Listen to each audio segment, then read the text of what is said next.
Salut les jeunes, on commence notre séance et nous sommes toujours dans le groupe, le troisième groupe composé phénolique et on a parlé déjà des flavonoïdes, des lignines, des coumarines. Aujourd'hui, on va essayer de voir l'éthanol et d'autres substances de métabolisme secondaire faisant partie des composés phénoliques. On a vu déjà les phénols et les acides, on a vu les coumarines, on a vu les lignanes, ou bien dans des livres vous trouvez le terme lignine. On a vu les flavonoïdes. Aujourd'hui, on va essayer de voir les deux derniers groupes, c'est l'éthanol et maintenant les anthocyanes, avec toujours leurs dérivés, ou bien les composants qui forment ces deux groupes. Commençons par l'éthanol. C'est quoi l'éthanol? Et on vous demande la définition d'éthanol, vous dites que ce sont des substances polyphénoliques. Ou bien vous dites que ce sont des substances phénoliques trouvées chez plusieurs plantes. Ces éthanol ont des structures qui sont vraiment diversifiées et leur saveur, elle est astringente. C'est-à-dire quand vous essayez de sentir l'odeur des plantes qui synthétisent l'éthanol, elle est astringente. En plus de ça, quand une personne a des douleurs au niveau de l'estomac, comme si vous voulez des ulcères gastriques ou bien si vous voulez des spasmes gastriques, on lui préconise d'utiliser les plantes أتانا نباتات الدباغية نقولوا له استخدم الدباغ مثلا تاع الصنوبر. Il est très efficace, il resserre les tissus de l'organe. الدباغ en général ou bien les tanins sont connus depuis l'Antiquité parce que cette substance, elle a des propriétés de tanner la peau. C'est-à-dire qu'elle rend, si vous voulez, la peau imputérissible. Ça veut dire qu'elle est étanche contre, si vous voulez, l'eau. Cette attitude est liée à leur propriété de se combiner en protéines, gélatine, polysaccharides. C'est-à-dire que l'éthanol, ce sont des substances de métabolisme secondaire. Elles peuvent se combiner ou bien se relier avec les protéines de la peau pour la rendre imputérissible. Et maintenant, elles peuvent se combiner avec la gélatine chez quelques animaux, ou bien l'éthanol peuvent se combiner avec les polysaccharides, c'est-à-dire avec l'amidon, avec le glycogène, avec toute matière composée par plusieurs molécules de sucre, ou bien on les appelle les polymères. L'éthanol en général, on a plusieurs catégories et leur poids moléculaire diffère d'un type d'éthanol à un autre. Il est compris entre 500 et 3000 daltons. C'est-à-dire, donc, si vous voulez, les mesures des poids moléculaires des molécules chimiques ou bien des molécules synthétisées par la plante ou les animaux, on utilise toujours la signification dalton. Pour l'éthanol, on les trouve chez plusieurs espèces appartenant à quelques familles. L'exemple type, on les trouve abondamment chez les conifères. Les conifères, exemple type, c'est le pin d'Alep, Sanob al-Halabi. On les trouve chez le cyprès, on les trouve chez quelques espèces appartenant aux conifères. On les trouve aussi chez la famille des cupellifères, des fagacées, comme le chêne liège, le chêne kermès, le chêne vert, c'est-à-dire c'est beaucoup plus tichrit, ou bien nous on l'appelle shajarat al-zan ou la shajarat al-fillil.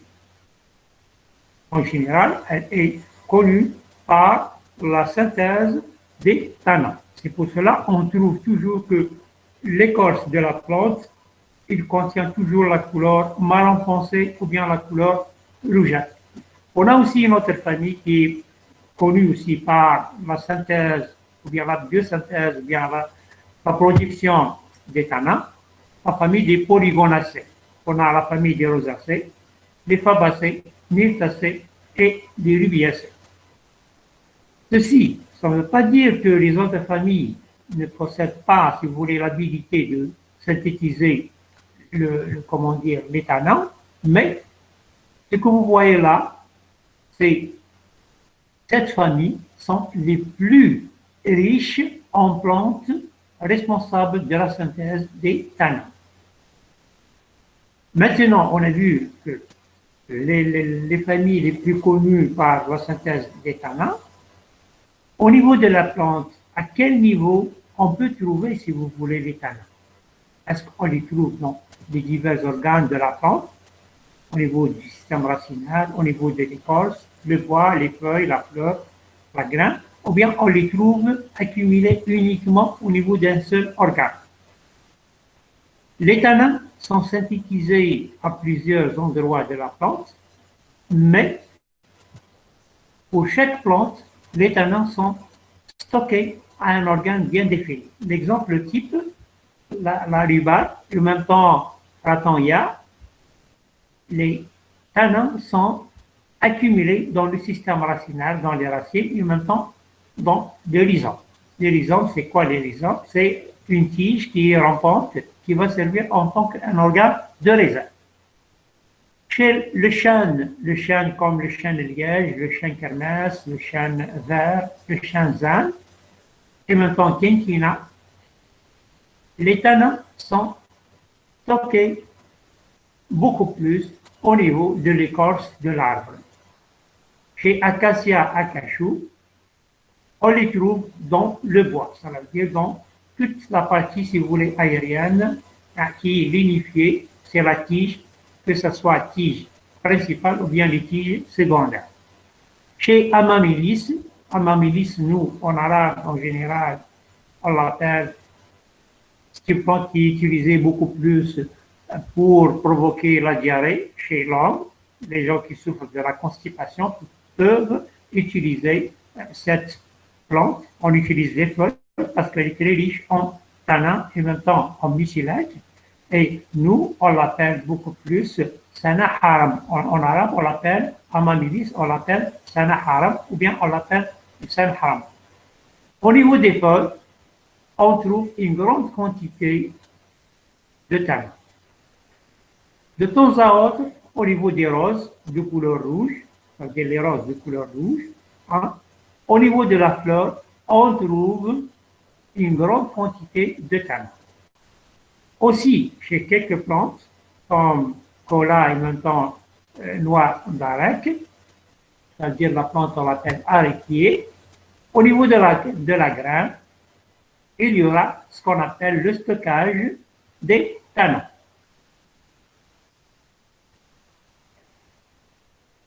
Maintenant, on se pose la question, pourquoi la plante, elle synthétise ou bien elle produit les tanins? Les tanins, on a dit qu'ils sont stockés dans l'écorce, beaucoup plus les organes qui sont âgés, et en même temps, ils sont stockés ou bien synthétisés au niveau des tissus d'origine pathologique. Qu'est-ce que ça veut dire? Quand des insectes ou bien des larves essayent de dévorer ou bien de manger la feuille, qu'est-ce qu'elle va faire la plante? Elle va donner des signaux pour la production des tanins. Et regardez là, au niveau de cette photo, regardez que la feuille, elle est percée par des insectes, et puis l'insecte va émettre les œufs à l'intérieur de la feuille. La feuille, qu'est-ce qu'elle va faire? Elle va développer ce qu'on appelle une gale pour se protéger contre les prédateurs. Et en même temps, elle va synthétiser ou bien produire les tanins qui sont de couleur rougeâtre. Regardez là, la couleur des gales, c'est la couleur rougeâtre. Cela veut dire que parmi les conditions favorisant la sécrétion via la production des tanins, on a beaucoup plus ces origines pathologiques, ou bien, si vous voulez, un agent pathogène qui va s'attaquer à la plante. Et puis, si on essaie de prendre une gale et faire des coupes histologiques au niveau de cette gale, au niveau du laboratoire, et sous microscope, on va voir que les tanins sont stockés beaucoup plus dans les vacuoles. Et de temps à autre, on y trouve que les tanins sont combinés avec des protéines ou bien avec des alcalulides. Et on a parlé aussi que les tanins peuvent être combinés avec les sucres ou bien avec la gélatine chez les animaux. La teneur en tanin diffère d'une espèce à une autre et diffère d'un organe de réserve à un autre. Et regardez là, la teneur est souvent élevée entre 10 jusqu'au 70% du poids sec de l'organe de stockage. Regardez là, au niveau de cette photo, on peut voir le noyer. Ce qu'on mange, nous, c'est beaucoup plus la noix qui est là, juice. Nous, on le mange. Mais juice, c'est quoi? C'est la graine qui se trouve au niveau du fruit. Et on a l'épicarpe et le mésocarpe de couleur verdâtre qui sont très riches en tanins. En général, nos mères et nos grand-mères utilisent l'épicarpe et le mésocarpe pour tanner la bouche. Ils sont coupés en poumon. Et en même temps, on peut prendre les feuilles du noyer, juste pour tanner, on peut l'utiliser pour tanner la bouche et nettoyer nos dents. On peut aussi récupérer l'écorce de juice et tanner, soit si vous voulez, la peau des animaux, ou bien on peut les utiliser pour tanner les chaussures et en même temps on peut les utiliser pour nettoyer notre, si on peut utiliser le terme, notre voie buccale. C'est-à-dire on peut nettoyer notre bouche à partir des feuilles, l'écorce de la tige, l'écorce du système racinaire de Giglon régien. Là aussi, c'est un fruit qu'on appelle grenade, d'une plante qu'on appelle grenadier. Le nom scientifique, c'est Punica granatum. Nous, on l'appelle romain blarabia. Et quand vous le mangez et quelques graines tombent sur vos vêtements, elle va laisser des traces de couleur rougeâtre. Cette couleur rougeâtre, ce sont les tanins qu'on ne peut pas, si vous voulez, les faire éliminer facilement. C'est-à-dire pour faire le nettoyage de nos vêtements, ça demande beaucoup de lessive. Ça veut dire que les grenades, ou bien aromates, ce qu'on mange nous, sont très riches en tanins. Là aussi, c'est une photo microscopique qui a été prise par le microscope optique où on peut voir qu'au niveau des vacuoles, on peut trouver l'accumulation d'une grande quantité de couleur rouge foncé, c'est les tanins. Là aussi, c'est un type de dentifrice où les chercheurs ont pu faire introduire les tanins dans la fabrication du dentifrice. Et les tanins proviennent d'une plante qu'on appelle, regardez là, Ratonria. C'est une plante cultivée où on peut utiliser l'écorce de cette plante pour la fabrication des dentifrices. La même chose là, on a un autre type de dentifrice qui est fabriqué à partir des tanins. Vous allez poser la question, pourquoi on utilise les tanins pour la fabrication du dentifrice?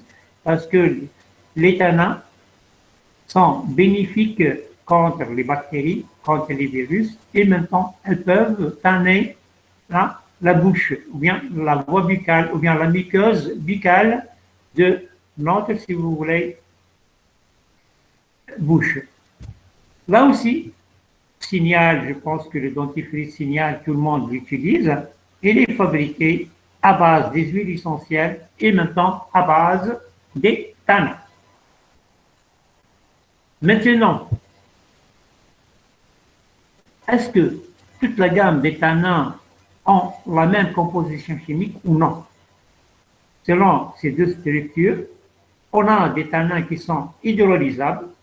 On a des tannins, la première molécule, tannin hydrolysable, c'est-à-dire que cette molécule ou bien ces molécules peuvent être hydrolysées par l'eau, hydro, c'est-à-dire par l'eau, et on a d'autres molécules ou bien d'autres tannins qui sont condensés, non hydrolysables par, si vous voulez, l'eau. C'est-à-dire qu'on ne peut pas faire l'hydrolyse par le biais de l'eau. Autrement dit, pour les tannins, on peut les diviser en plusieurs groupes. Soit on les divise des tannins d'acide gallique, regardez là, gallotannins, ou bien on les appelle tannins à acide gallique. Et regardez la molécule là, elle est simplifiée, c'est-à-dire l'acide gallique qui est combiné avec une molécule de sucre. Ou bien on a élagie tannin, ou bien on les appelle tannins élagiques, c'est-à-dire sucre qui est combiné avec la molécule acide élagique. Ou bien, de temps à autre, on trouve des tannins qui sont complexes, c'est-à-dire la combinaison entre l'acide gallique ou bien l'acide élagique avec une molécule de sucre et d'autres molécules, que ce soit des phénols ou bien des alcools ou bien des alcaloïdes ou bien condensation entre plusieurs molécules, si vous voulez, des tannins simples. Et la quatrième catégorie, ce sont les tannins qui sont condensés. Condensés par quoi? C'est par la condensation de plusieurs molécules de tannins simples et cette condensation peut arriver à un point moléculaire très, très élevé. Dans ce cas-là, les tannins sont divisés en acide gallique, acide élagique, les tannins complexes et les tannins qui sont condensés. Les chercheurs ont pu diviser, si vous voulez, les tannins en trois catégories. Nous, pour ce schéma, on les a divisés en quatre. Acide gallique, acide élagique, les tannins complexes et les tannins condensés. Les chercheurs, qu'est-ce qu'ils ont fait pour les chimistes? Ils ont regroupé l'acide gallique et l'acide élagique ensemble pour former une catégorie. C'est-à-dire, on a la première catégorie qui regroupe acide gallique, acide élagique. Deuxième catégorie qui regroupe les tannins complexes et la troisième catégorie qui regroupe les tannins qui sont condensés. Et de ce fait, on a pu obtenir trois classes. La première classe, c'est les tannins hydrolysables qui regroupent l'acide gallique et l'acide élagique. Deuxième groupe, c'est les tannins condensés.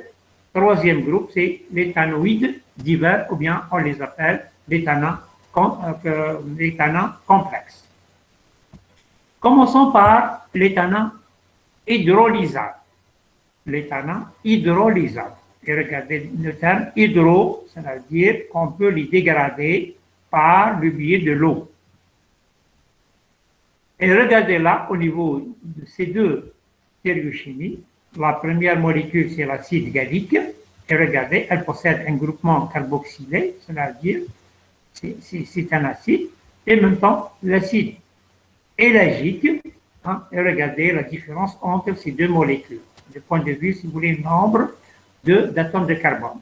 Et maintenant, la présence des doubles liaisons et la présence des groupements hydroxyle et en même temps les groupements cétoniques. Les tannins hydrolysables, ce sont des esters. Regardez là, esters d'acide, phénol et d'ose. C'est-à-dire, c'est la combinaison entre l'acide phénolique avec les oles qui sont facilement hydrolysables par l'eau en donnant soit l'acide gallique, soit l'acide élagique. C'est-à-dire, un tannin hydrolysable, il est composé par un acide phénolique et en même temps un groupement glycidique et on peut les séparer facilement par de l'eau et on obtient soit l'acide gallique ou bien on obtient l'acide élagique. Ça dépend, si vous voulez, de la molécule même. Pour l'acide gallique, regardez là, si toujours nous sommes dans le groupe des tannins hydrolysables, donc l'éthanol gallique, elle donne par hydrolyse des os, c'est-à-dire des sucres, et en même temps l'acide gallique. Et pour l'éthanol élagique, quand on essaye de faire la séparation soit par des acides organiques ou bien par les enzymes, on obtient un sucre et en même temps la molécule d'acide élagique. Si on essaye de faire la recherche sur la biogénèse ou bien la biosynthèse des tannins hydrolysables, on va arriver à l'acide chimique que nous l'avions déjà vu auparavant dans la constitution des phénols, c'est-à-dire des composés phénoliques, dans la composition, si vous voulez, du coumarine, dans la composition des anthocyanes, c'est-à-dire que la molécule d'acide chimique, c'est la molécule, un précurseur de la formation de plusieurs substances de métabolisme secondaire. Et à partir de l'acide chimique, on peut obtenir l'acide 5-déhydrochimique et ce dernier va nous donner l'acide gallique et en même temps, il peut nous donner l'acide élagique. Et regardez là, c'est la réaction, elle est réversible, c'est-à-dire soit elle nous donne l'acide gallique ou bien l'acide gallique peut, si vous voulez, se transformer en acide 5-déhydrochimique. Ça dépend, si vous voulez, les besoins de la plante. Si elle a besoin de l'acide chimique, elle peut obtenir cette molécule à partir de l'acide gallique ou bien à partir d'autres molécules biosynthétisées au niveau de la plante. Et puis, en deuxième lieu, on a l'éthanol condensé, c'est-à-dire l'éthanol hydrolysable. On a dit qu'on peut les dégrader facilement, soit par l'eau, soit par des acides, ou bien par les enzymes qui existent au niveau de la plante. En deuxième catégorie, on a l'éthanol condensé. Regardez là, celle qui est écrite en jaune. On les appelle tannins condensés, ou bien on les appelle tannins catéchiques. Tannins catéchiques. C'est quoi les tannins catéchiques ou bien condensés? Cela dit, ce sont des dérivés non hétérozygiques, c'est-à-dire qu'ils ne possèdent pas, si vous voulez, des sucres dans leur composition. Elles sont obtenues à partir de la polymérisation d'un nombre variable d'unités flavanes. Ce que vous voyez là, c'est flavone vrai.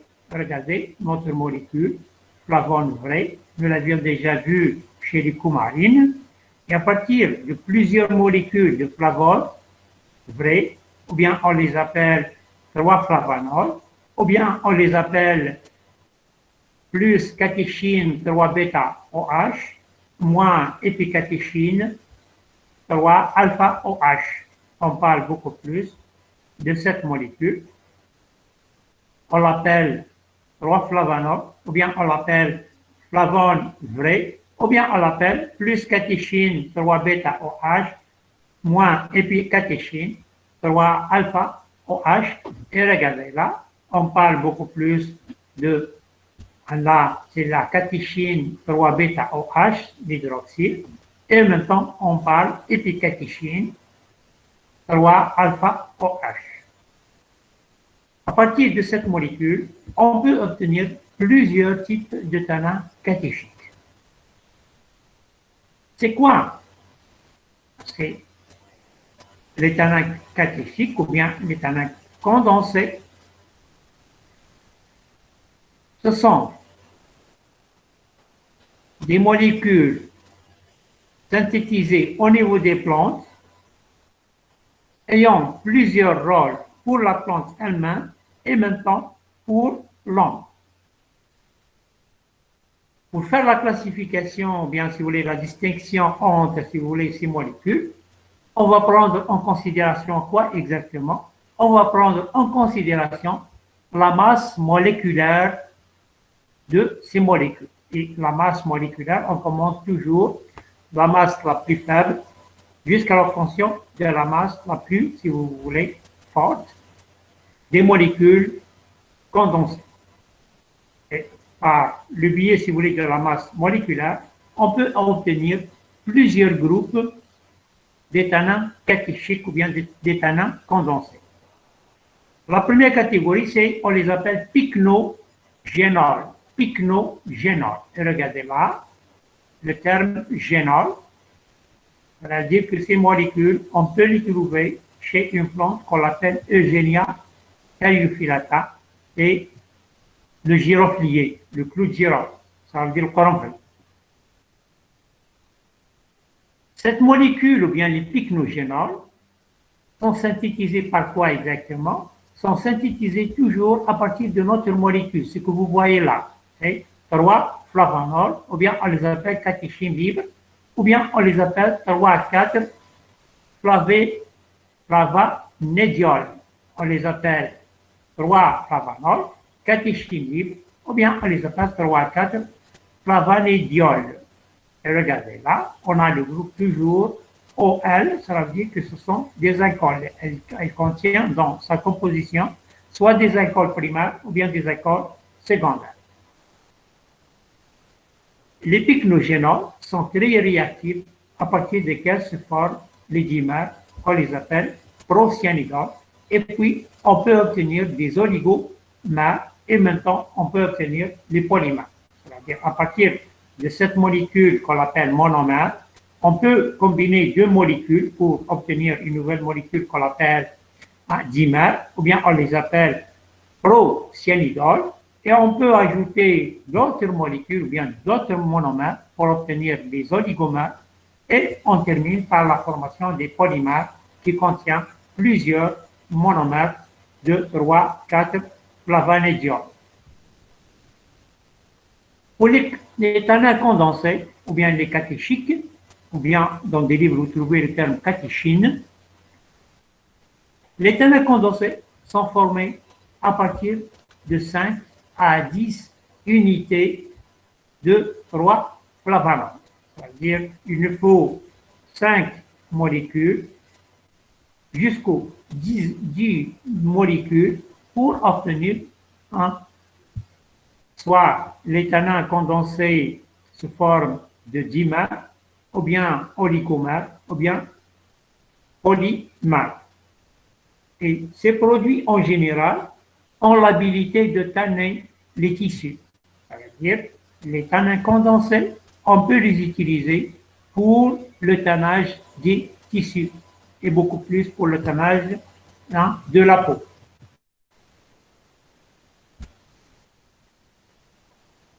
Le troisième groupe, on l'appelle phlobaphènes.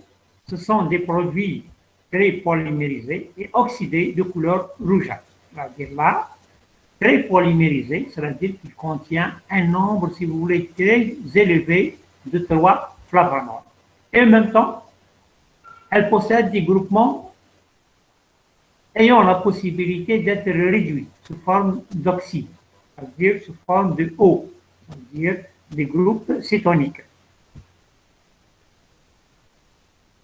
La troisième catégorie des tannins, on a vu tannins hydrolysables, les tannins condensés.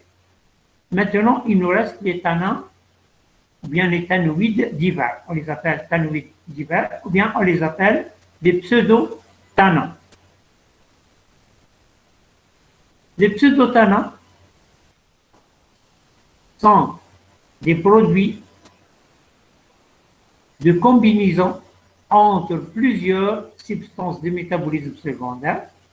Parmi, si vous voulez, les substances de métabolisme secondaire, on a les alcaloïdes et en même temps, on a l'éthane.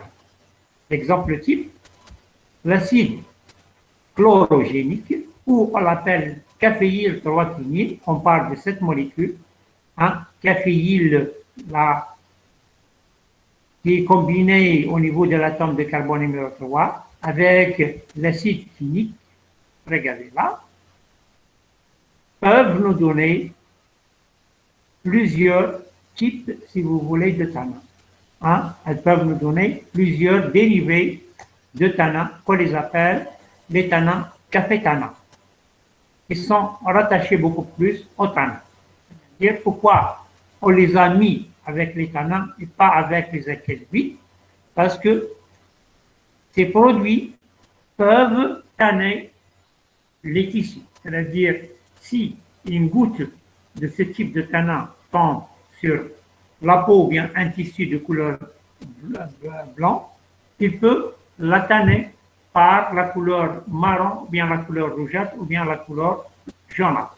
C'est pour cela on les a classés beaucoup plus avec les tanins et pas avec des alcaloïdes. En plus de ça, pour les alcaloïdes, on a parlé de ça, on a dit que les alcaloïdes sont censés toujours avoir d'atomes d'azote, que ce soit extracyclique ou bien intracyclique. Alors que là, ce n'est pas le cas, on n'a pas, si vous voulez, d'atomes d'azote au niveau de notre molécule. Pour les tanins non hydrolysables, ou bien qu'on les appelle catéchines, ou bien on les appelle des substances de métabolisme secondaire qui peuvent tanner les tissus. Ce sont des molécules qui peuvent être combinées entre 2 à 7 résidus flavin 3-ol qui sont reliés l'une à l'autre pour former des tanins, on les appelle catéchines ou bien épicatéchines, et dans ce cas-là, on parle des tanins catéchiques. La liaison, regardez là, elle est réalisée toujours entre les atomes de carbone des deux monomères. Regardez là. Et pour cela, on parle d'une liaison CC, qui sont non hydrolysables. Et maintenant, la molécule, quand elle n'est pas hydrolysée, soit par l'eau, ou bien par les acides, ou bien par les enzymes, elle devient une molécule phagodétérante. Qu'est-ce que ça veut dire? Phagodétérante, ça veut dire l'animal ne peut pas la manger à une, si vous voulez, période très longue. Quand l'animal mange la plante ayant ou bien très riche en tanins catéchiques, il va la manger pendant un laps de temps, c'est-à-dire 1, 2, 3 minutes, et puis il va essayer d'éviter cette plante. Pourquoi? Parce que les tanins catéchiques, regardez là, ce sont des composés phagodétérants capables de faire précipiter les protéines. C'est-à-dire l'animal, lorsqu'il mange les tanins catéchiques, ces tanins vont se combiner avec les enzymes et les protéines de la salive au niveau de la bouche ou bien la voie buccale, et de ce fait, l'animal ne peut pas suivre le chemin pour manger plus de plantes riches en tanins catéchiques. Et quand l'animal mange ce genre de plantes, c'est-à-dire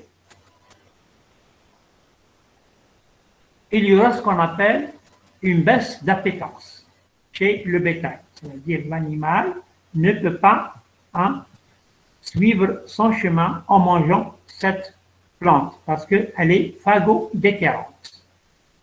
Et de ce fait, la plante sera protégée contre les prédateurs. C'est-à-dire la plante, pour se protéger contre les prédateurs, qu'est-ce qu'elle va faire? Elle va synthétiser les tanins catéchiques qui sont phagodétérantes et en même temps, elles peuvent se combiner avec les enzymes et les protéines de la salive de l'animal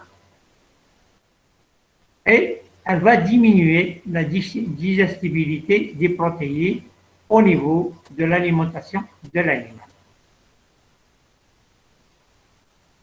La précipitation par les tanins des enzymes sécrétées par les champignons aussi, phytopathogènes, nécrotrophes, est une propriété qui peut contribuer à la résistance chez certaines plantes. C'est-à-dire, la plante, quand elle sera attaquée par les champignons,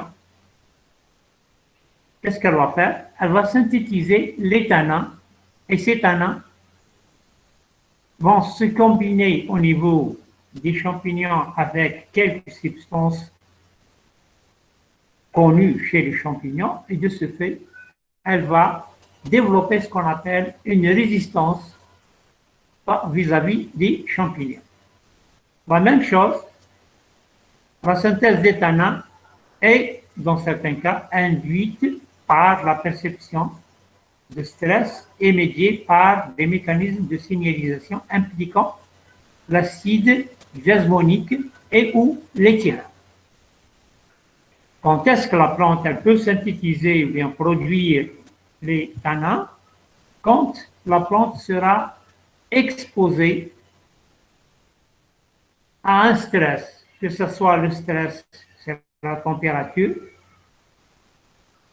le vent, la pluie, ou bien elle est exposée à un stress biotique, c'est-à-dire attaque par les insectes, attaque par les animaux, par les larves, attaque par les champignons, ou bien les bactéries, ou bien les virus. Qu'est-ce qu'elle va faire, la plante? Elle va donner des signaux par le biais de la sécrétion de l'acide jasmonique, ou bien par l'éthylène à la plante, en lui donnant des signaux comme quoi il existe un stress, ou bien, si vous voulez, une attaque de l'extérieur, et vous êtes censé de faire la synthèse des tanins non hydrolysables. Regardez là au niveau de cette molécule. Les tanins en général peuvent être oxydés dans certaines conditions pour nous donner des nouvelles molécules qui sont colorées. L'exemple type, c'est les anthocyanes. En général, on les appelle proanthocyanidines, ou bien on peut les appeler pentagaloïglycose. On les appelle proto-anthocyanidines, ou bien on les appelle pentagaloïglycose. Et regardez cette molécule, le nom de cette molécule, pentagaloïglycose, elle est composée par une molécule de glucose, là, qui est combinée avec 5 molécules d'acide gallique. Et de ce fait, on obtient une nouvelle molécule qu'on appelle les proanthocyanidines ou bien protocyanine qui est oxydée. Et cette molécule, elle est vraiment très, très résistante aux enzymes et en même temps aux autres substances chimiques. Et cette molécule, elle donne la couleur normalement rougeâtre à la plante, c'est-à-dire, quand on trouve la couleur rougeâtre, c'est-à-dire que la plante, elle a synthétisé ce type d'acide gallique qui est combiné avec une molécule de sucre. Parmi aussi les tanins, on peut trouver une combinaison entre les tanins et d'autres molécules, exemple type c'est les flavonoïdes. Pour quelle raison? Soit pour l'attractivité des insectes, ou bien pour rendre, si vous voulez, notre aliment déterrant. L'exemple type, on a le sorgho rouge et on a en même temps le sorgho blanc. Pour le sorgho rouge, il va produire les tanins, et cette molécule, elle est dégoûtante pour les oiseaux. C'est-à-dire, le sorgho rouge, il va synthétiser les tanins pour empêcher les oiseaux de manger leurs grains. Alors que le sorgho blanc ne produit pas les tanins et les oiseaux le mangent à merveille. Ça veut dire que les oiseaux préfèrent de manger les grains du sorgho blanc et laissent tomber les grains du sorgho rouge. Pourquoi? Parce que le sorgho rouge peut synthétiser les tanins qui ont un grand rôle dans la protection de la plante. L'exemple type là, regardez, c'est le sorgho rouge, et maintenant on a le sorgho blanc. Même si on cultive les deux plantes l'une à côté de l'autre, la première, elle sera, si vous voulez, laissée tomber par les oiseaux, et la majorité des oiseaux vont s'intéresser beaucoup plus aux épis du sorgho blanc. C'est une sorte de protection de la plante. En plus de ça, chez la plante, il n'y a pas uniquement, si vous voulez, les tanins, on a d'autres molécules qu'on les appelle les cis-quiterpènes et les diterpènes. On les appelle les phytoalexines. Regardez là, au niveau de cette photo, on peut voir la tige de cette plante qui contient la couleur verdâtre, c'est-à-dire la couleur verte, elle est dominante, mais de temps à autre, elle est, regardez là, elle est interrompue de temps à autre par la couleur rougeâtre ou bien la couleur brunâtre. La couleur rougeâtre et brunâtre, c'est la sécrétion de quelques substances terpéniques qu'on les appelle les phytoalexines. Ces molécules phénoliques sont synthétisées au niveau de la plante. Pourquoi? En réponse aux parasites. C'est-à-dire la plante, lorsqu'elle sera attaquée par les champignons, ou bien, si vous voulez, les bactéries, ou bien les virus, elle commence à synthétiser les phytoalexines, ou bien les cispitercanes. C'est une sorte de développement au niveau de la plante pour qu'elle puisse se protéger contre les prédateurs. Les phytoalexines ont le même rôle presque comme les antibiotiques, c'est-à-dire qu'ils vont stopper la croissance des pathogènes. Et regardez une molécule de phytoalexines, ce que vous voyez là, c'est une seule molécule, où on peut trouver les radicaux R1, R1, R2, avec la présence d'un groupement hydroxyle.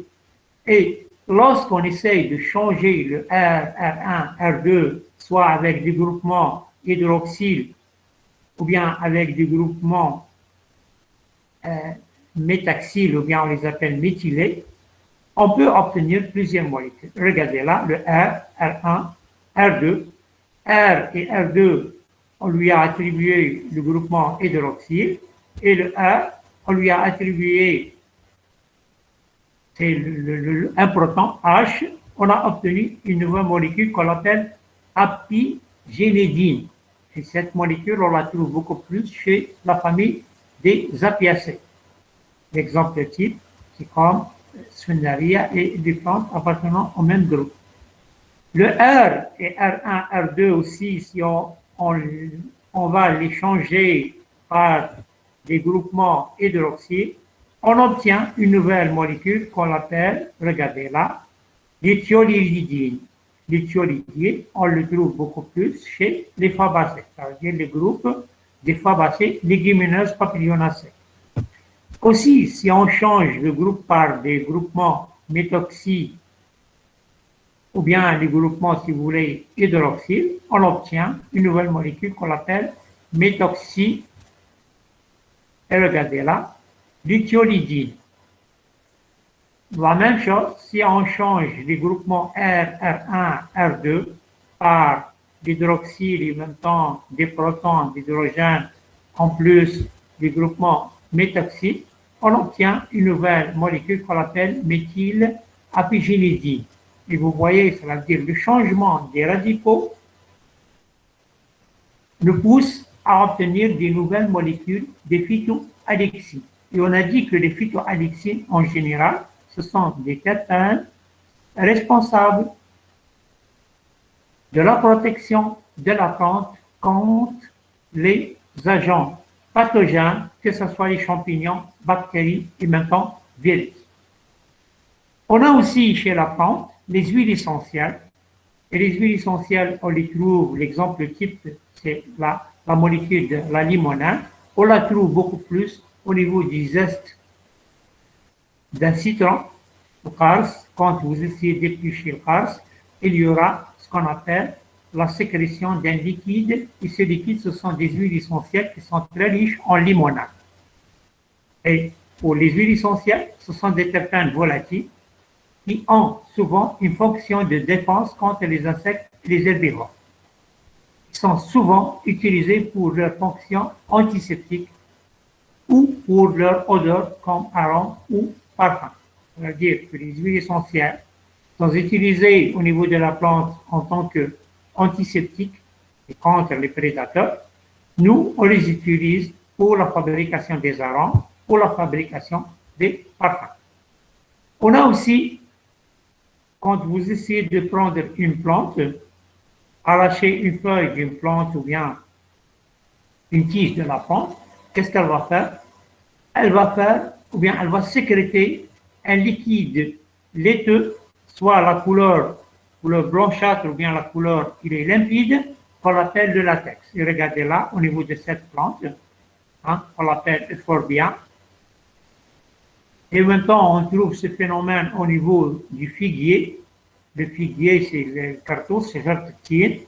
Quand vous essayez d'arracher le fruit ou bien la feuille, elle va sécréter un liquide de couleur blanchâtre, on l'appelle le latex. Le latex, il a un double rôle, ou bien une double fonction de défense au niveau de la plante. En premier lieu, quand un insecte ravageur, les termites ou bien les chenilles, pénètrent dans l'écorce d'un arbre producteur de latex ou mange l'une de ses feuilles, qu'est-ce qu'elle va faire, la plante? L'arbre envoie à la tête de l'insecte un gel collant. La plante, qu'est-ce qu'elle va faire? Elle va sécréter le latex et elle va mettre une gouttelette de latex sur la tête de l'insecte. Et de ce fait, l'insecte va mourir directement. Ou bien, la plante, qu'est-ce qu'elle va faire? En premier lieu, si l'insecte survit à cette première forme de défense, le latex contient des substances chimiques qui vont la tuer. Et vous voyez que le latex a un rôle principal pour la plante. Le rôle principal, c'est la défense contre les agents prédateurs, que ce soit l'homme ou bien les animaux. Nous, pour l'exemple type, on a pris beaucoup plus des insectes. Quand un insecte pénètre à l'intérieur de l'écorce de la plante, qu'est-ce qu'elle va faire, l'arbre? Elle va sécréter le latex sous forme de gel collant. Elle va coller l'insecte. C'est comme la colle qu'on utilise nous pour coller les feuilles. Ou bien, en deuxième lieu, cette colle ou bien ce latex, il contient dans sa composition une substance chimique qui est, si vous voulez, mortelle pour les insectes. Au niveau de la plante aussi, la plante peut synthétiser des substances de métabolisme secondaire qu'on les appelle caoutchouc. Et quand on essaie, si vous voulez, de blesser l'arbre, l'arbre commence à sécréter cette matière qu'on appelle le caoutchouc pour colmater la blessure. Et nous, on peut récupérer le caoutchouc, regardez là, on a incisé l'arbre pour récupérer du caoutchouc de couleur blanchâtre. On le récupère pour la fabrication des matières à partir, si vous voulez, des substances de métabolisme secondaire de la plante. Au niveau de la plante aussi, vous, quand vous mangez de la carotte, vous mangez la carotte soit crue ou bien, si vous voulez, en cuisson, la plante, elle est très riche en caroténoïdes. Ce sont des substances de métabolisme secondaire, on les appelle caroténoïdes. Et ces substances on les trouve beaucoup plus dans les chloroplastes,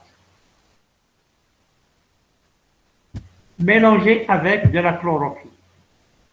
Mais quand la plante arrive en maturité totale, le taux des caroténoïdes vont augmenter par rapport aux pigments chlorophylliens et la couleur de la feuille, ou bien la couleur de l'organe, se transforme de la couleur verte vers la couleur, soit à la couleur orange, ou bien la couleur rouge, ou bien la couleur jaune. Et de ce fait, on peut confirmer que l'organe est très riche en caroténoïdes. Les caroténoïdes, on les trouve soit stockés dans les chloroplastes, ou bien de temps à autre, on les trouve dans des plastes qu'on les appelle des plastes de couleur marron, ou bien rouge, ou bien jaune. On les appelle chromoplastes.